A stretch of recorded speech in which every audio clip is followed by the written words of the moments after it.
Now, another type of cell organelles, they are spherical in shape. They are known as peroxisomes. Peroxisomes दूसरे spherical organelles होते हैं जो कि plant cells में ही दिखाई देते हैं, जो कि फोटोसिंथेटिक प्रोसेस को प्लांट सेल्स में परफॉर्म करते हैं. They do the respiration in kidneys and liver cells also they are present. ठीक है, ये पेरोक्सिसोम्स प्लांट सेल्स में फोटोसिंथेटिक में यूज होते हैं, किडनी सेल्स में, लिवर सेल्स में यूज होते हैं. इनका काम क्या होता है? इनका काम होता है एक्चुअली इनमें ऑक्सीडेटिव एंजाइम्स प्रेजेंट होते हैं. ठीक है, जो कि रिक्वायर्ड होते हैं to remove the toxic substances. इनका काम होता है टॉक्सिक सब्सटेंसेस को बॉडी के अंदर या सेल के अंदर से एक्सपेल करना, बाहर निकालना, सेल के एनवायरनमेंट से रिमूव कर देना. ठीक है, या फिर हम ये कह सकते हैं कि ये ऑक्सीडेटिव रिएक्शंस को परफॉर्म करते हैं. ऑक्सीडेटिव रिएक्शंस में क्या होता है कि जो हार्मफुल सब्सटेंसेस हैं उनको न्यूट्रलाइज कर दिया जाता है या उनको डिस्ट्रॉय कर दिया जाता है. ठीक है, जो रेडिकल्स होते हैं, फ्री रेडिकल्स होते हैं which are harmful and they can deteriorate the different cell organelles, या फिर सेल को हानि पहुंचा सकते हैं, तो उनको न्यूट्रलाइज कर दिया जाता है या उनको डिस्ट्रॉय कर दिया जाता है. इसका काम क्या होता है? ये किसके द्वारा किया जाता है? ये स्पेसिफिक ऑक्सीडेटिव एंजाइम्स के थ्रू होता है. और ये ऑक्सीडेटिव एंजाइम्स जो प्रोवाइड किए जाते हैं, they are provided by the peroxisomes. Okay, ये एक्चुअली ये काम क्या करते हैं? These contain the granular content. ठीक है, इनके अंदर जो पेरोक्सिसोम्स के अंदर ग्रेनुलर कंटेंट होता है जो कि क्रिस्टलाइन प्रोटीन होती है. ओके, क्रिस्टलाइन प्रोटीन के बने होते हैं and they are granular in structure. And इनके अंदर जो एंजाइम्स होते हैं, they catalyse the fastest acting enzymes. These are okay, they catalyse करते हैं, रिएक्शन को कैटलाइज करते हैं. ठीक है, और रिएक्शन को फास्टेस्ट स्टेज तक ले जाते हैं in the cell. Okay, certain cell oxidations release highly toxic hydrogen. और कुछ ऐसे ऑक्सीडेशंस होते हैं जिनमें कि बहुत ही हाईली टॉक्सिक हाइड्रोजन पेरोक्साइड का फॉर्मेशन होता है. ये उसको न्यूट्रलाइज करते हैं या कैटलेज एंजाइम्स के द्वारा कैटलाइज करते हैं. ठीक है, हाइड्रोजन और ऑक्सीजन में नॉन रिएक्टिव सब्सटेंसेस में बदल देते हैं. ठीक है, ब्रेक करके लार्जर मॉलिक्यूल को ब्रेक करके स्मॉलर मॉलिक्यूल्स में नॉन हार्मफुल सब्सटेंसेस में बदल देते हैं. ये इनका काम होता है. ये कैटलाइज करते हैं रिएक्शन को. ठीक है, कैटलाइज करते हैं हार्मफुल या फिर टॉक्सिक सब्सटेंसेस को नॉन टॉक्सिक सब्सटेंसेस में बदल देते हैं. ऑक्सीडेटिव रिएक्शंस करते हैं. ठीक है, सब्सटेंस को ऑक्सीडाइज कर देते हैं, जिससे कि ऑक्सीडाइज होने की वजह से क्या है, वो लार्जर मॉलिक्यूल से स्मॉलर मॉलिक्यूल्स में कन्वर्ट हो जाता है, और जो कि नॉन हार्मफुल सब्सटेंसेस होते हैं. ठीक है, तो क्या मतलब हो जाता है कि ये नॉन हार्मफुल सब्सटेंसेस में कन्वर्ट कर देते हैं हार्मफुल सब्सटेंसेस को. ठीक है, now we have to discuss about the another topic, that is the difference between the plant cell and the animal cell. Plant cell और एनिमल सेल में क्या डिफरेंसेस होते हैं? प्लांट सेल के बारे में हम बात करते हैं तो सबसे पहले पॉइंट आ जाता है कि प्लांट सेल में सेल वॉल प्रेजेंट होती है. ओके, प्लाज्मा मेम्ब्रेन के बाहर सेल वॉल प्रेजेंट होती है. ओके, जो कि सेल को रिजिडिटी और टर्जिडिटी दोनों ही प्रोवाइड करती हैं. ठीक है, सॉरी, रिजिडिटी प्रोवाइड करती है. ठीक है, और एनिमल सेल में ऐसी कोई सेल प्रेजेंट नहीं होती है. Plant cell has rigid shape. ठीक है, प्लांट सेल का रिजिड शेप हो जाता है. ओके, क्यों हो जाता है? Because of the presence of this cell wall. ठीक है, रिजिड हो जाता है, दैट मीन्स वो स्ट्रांगली या फर्मली अपनी पोजीशन पर बनी रहती है, ठीक है। और दूसरी तरफ animal cell does not have rigid shape, animal cell में रिजिड शेप नहीं होता या वो रिजिड शेप को अटेन नहीं करती है due to the absence of cell wall, cell wall present नहीं होती इसलिए वो रिजिड भी नहीं होती, दैट रिमेन्स फ्लेक्सिबल, ठीक है, वो कहीं से भी कभी भी अपना शेप चेंज करने में सक्षम होती है, ठीक है। प्लांट सेल इतनी फ्लेक्सिबल नहीं रह जाती है, ठीक है, उसका शेप मेंटेन्ड रहता है। Plastids are present in plant cells, ठीक है, प्लांट सेल्स में प्लास्टिड्स प्रेजेंट होते हैं, बट एनिमल सेल्स में प्लास्टिड्स प्रेजेंट नहीं होते, ओके।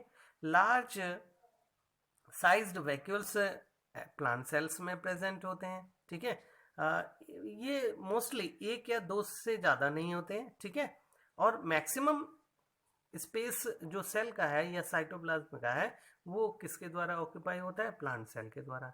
बट एनिमल सेल्स में इतना बड़ा एक वैक्यूल नहीं होता, बल्कि छोटे छोटे कई सारे वैक्यूल्स प्रेजेंट होते हैं, and they are specified for different functions, like they are present as contractile vacuole, they are present as food vacuole, and they are present as sap vacuoles, okay.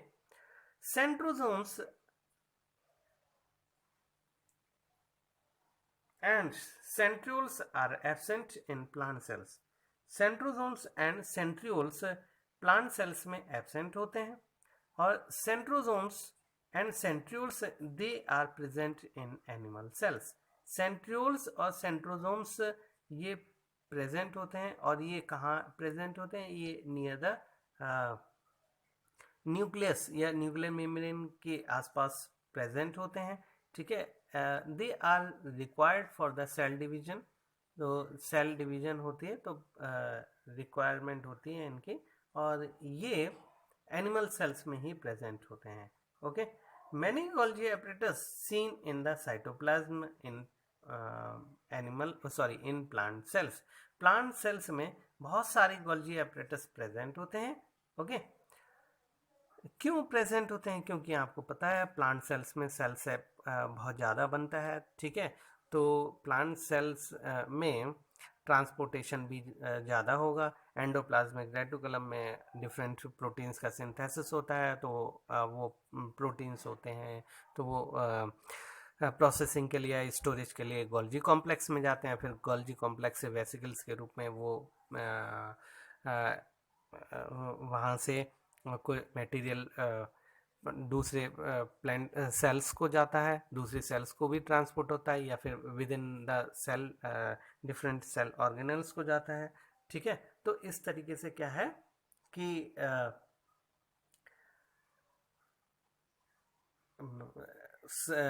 Golgi complexes जो होते हैं या Golgi apparatus वो they are present in large number, ठीक है।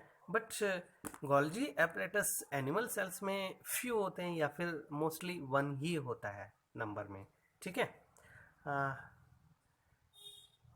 Now the plant cells they are larger in size, plant cells normally larger होती हैं और एनिमल सेल्स नॉर्मली बहुत ही स्मॉल साइज की होती हैं। यहाँ हम स्ट्रक्चर देख सकते हैं एनिमल सेल और प्लांट सेल का, ठीक है।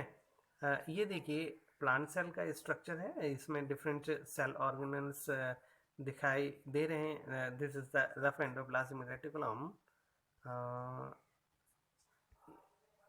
yeah, this is the rough endoplasmic reticulum, you know, this one, okay, and this is the center, and the central part is occupied by the nucleus, okay, and nucleus is having the nuclear membrane, okay, and this part, that spot, this is known as the nucleolus होता है, ठीक है,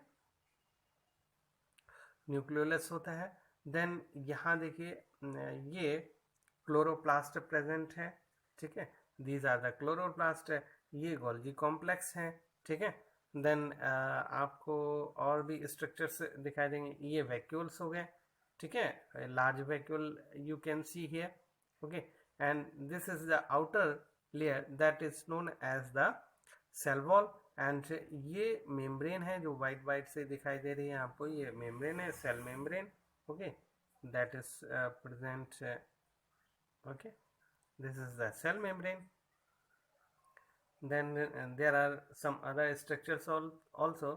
See this one, this endoplasmic reticulum, this is the smooth type, and it is having the ribosomes, that is why this one is the rough endoplasmic reticulum.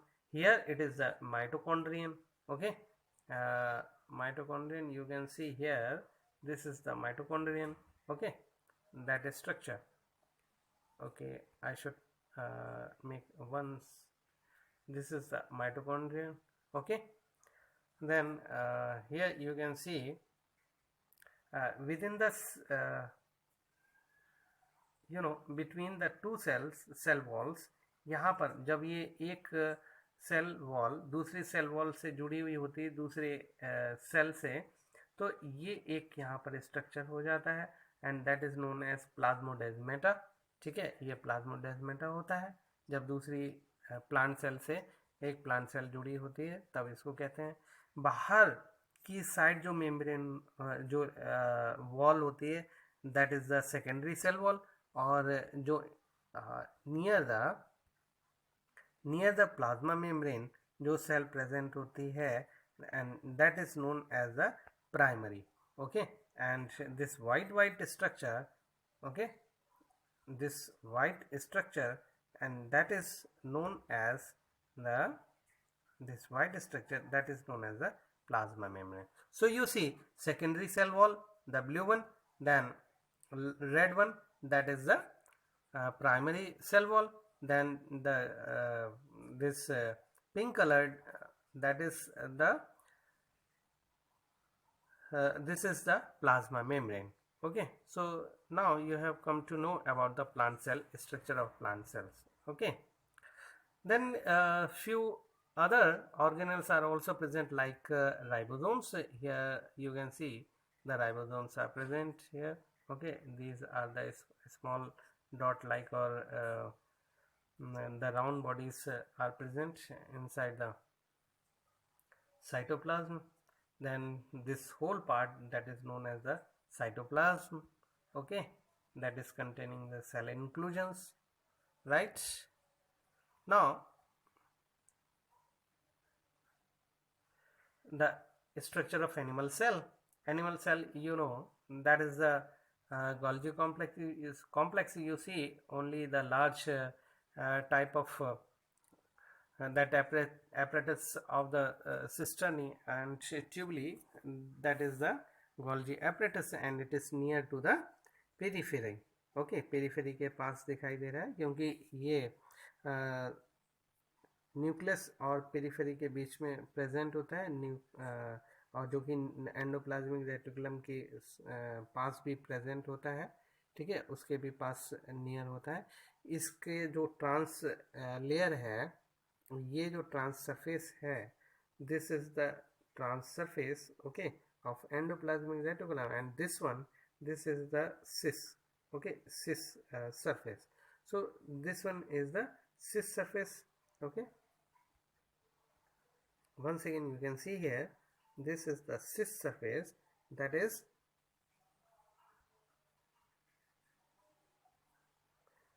this is the cis surface, okay. And here this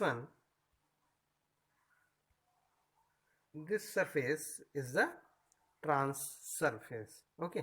Trans surface is always a concave structure, okay, whereas the trans surface is the concave surface, whereas the cis surface is the convex surface, okay.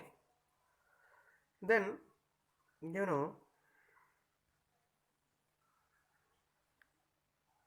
the ribosomes, you can see here, they are present all around the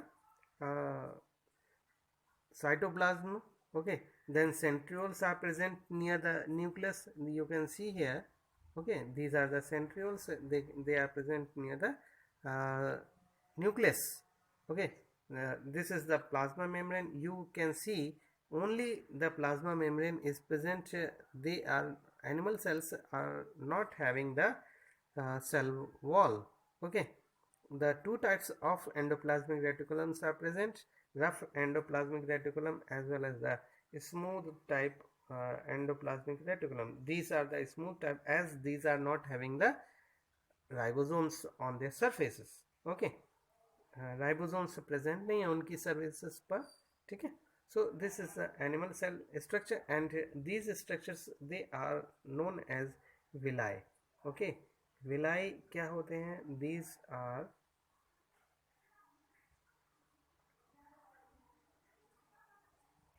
विलाइस क्या होते हैं? ये finger like projections होते हैं. Okay, they actually provide the extra surface for the cell for providing the space to work different enzymes to work on that.